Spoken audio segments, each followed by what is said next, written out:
Ce document souligne l'importance de l'apprentissage tout au long de la vie et a pour but d'éveiller la conscience des évolutions dynamiques de nos sociétés et de la façon dont elles affectent nos vies. Le besoin de faire face aux phases de transition, ou de prendre des décisions importantes ou des changements inattendus dans nos vies personnelles, sont des situations qui peuvent arriver à chacun d'entre nous. Dans ces cas, suggérer de faire face à ces défis comme une occasion de s'améliorer, des choix de vie et de nouvelles occasions d'apprentissage peut être un bon point de départ. Communiquer dans une nouvelle langue peut être un véritable défi lorsqu'on emménage dans un nouveau pays. Qui plus est quand dans tous les pays de l'UE la connaissance de base de la langue du pays d'accueil est une condition préalable pour obtenir le permis de séjour.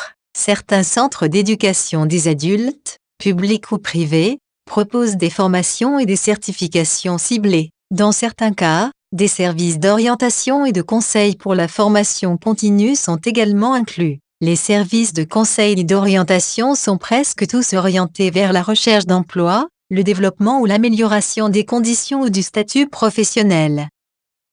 Des services de conseil et d'orientation sont souvent proposés par une large variété d'acteurs sociaux, publics et privés, et sont concentrés sur leurs objectifs de conseil, comme les écoles et les universités, orientation pédagogique, les services de santé, soutien aux familles et prévention de la santé des femmes, les services sociaux, soutien psychologique et intervention en matière d'inclusion, les agences de formation et pour l'emploi, perfectionnement professionnel, validation des acquis et recherche d'emploi, les chambres de commerce ou associations opérant dans ce secteur, travail indépendant et entrepreneuriat, etc. L'orientation tout au long de la vie et l'apprentissage tout au long de la vie sont des concepts fondamentaux. L'orientation tout au long de la vie a pour but de proposer un soutien au développement de carrière pour les personnes de tous âges, à toutes les étapes de leur carrière. Elle comprend de l'information sur les carrières, des conseils, de l'orientation, l'évaluation des compétences et du mentorat. Des services d'orientation de qualité devraient être accessibles à toute personne, quelle que soit leur situation professionnelle, leur statut socio-économique, leur appartenance ethnique ou leur sexe. Il existe une offre d'apprentissage tout au long de la vie spécifiquement destinée aux étrangers pour l'apprentissage de la langue du pays d'accueil, avec des certifications prévues par le cadre européen de référence pour les langues, car la maîtrise de la langue locale est considérée comme l'un des facteurs d'intégration les plus importants. L'égalité d'accès à l'éducation et à la formation est essentielle pour que chaque individu, quelle que soit son origine, son statut socio-économique, sa condition mentale ou physique, son sexe ou son âge, puisse bénéficier de possibilités d'apprentissage adaptées. L'accès à l'éducation et à la formation tout au long de la vie est une question d'égalité des chances pour participer pleinement à la société, obtenir des emplois de qualité et se développer personnellement. L'Union européenne a élaboré plusieurs cadres pour l'éducation. Les plus célèbres sont le cadre européen des certifications, SEC, l'Europass, le cadre européen des compétences clés et les systèmes de crédits ECT et EGVE. D'autres outils sont en cours d'élaboration, tels que l'ESCO, qui peuvent influencer les réformes politiques dans les pays de l'Union européenne a élaboré plusieurs cadres pour l'éducation.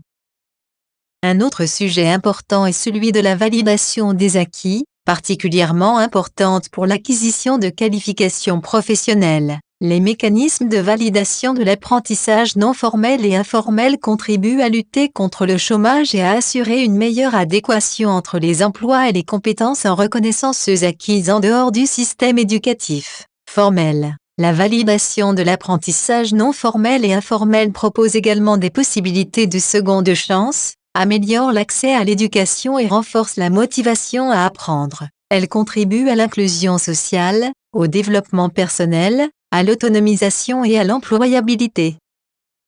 Dans les pays de l'UE, les services publics de l'emploi, SPE, sont les autorités qui mettent en relation les demandeurs d'emploi et les employeurs. Bien que structurés différemment dans chaque pays, tous les SPE contribuent à faire correspondre l'offre et la demande sur le marché du travail grâce à des services d'information, de placement et de soutien actifs au niveau local, national et européen. Bien qu'il y ait plus de femmes que d'hommes en Europe, les femmes entrepreneurs ne représentent qu'un tiers des indépendants dans l'UE. D'autres facteurs, tels que la conciliation de la vie professionnelle à la vie privée, rendent l'entrepreneuriat moins attrayant pour elles que pour les hommes. La Commission européenne travaille avec les pays de l'UE pour surmonter ces obstacles et encourager davantage de femmes à créer leur propre entreprise. La créativité féminine et le potentiel entrepreneurial sont une source sous-exploitée de croissance économique et d'emploi qu'il convient de développer davantage.